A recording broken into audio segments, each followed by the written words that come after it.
Home Remedies presents how to use 2 amazing seeds to stop hair fall and regrow hair.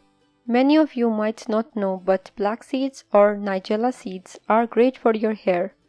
These seeds have anti-inflammatory compounds and nutrients that are all essential for your hair. Today we will see an easy way to make these seeds a part of your hair care routine. Let's see how to make it. You need 1 tablespoon black seeds, 1 tablespoon fenugreek seeds, half cup of coconut oil, glass container. Directions. Grind black seeds and fenugreek seeds into a fine powder.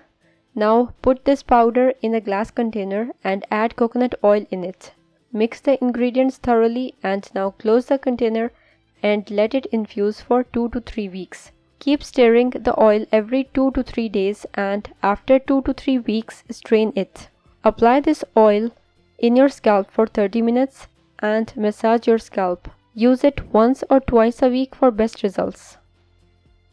If you liked the video, hit that like button to give it more value and share it on your social networks to let others benefit from it too. Thanks for watching. Goodbye.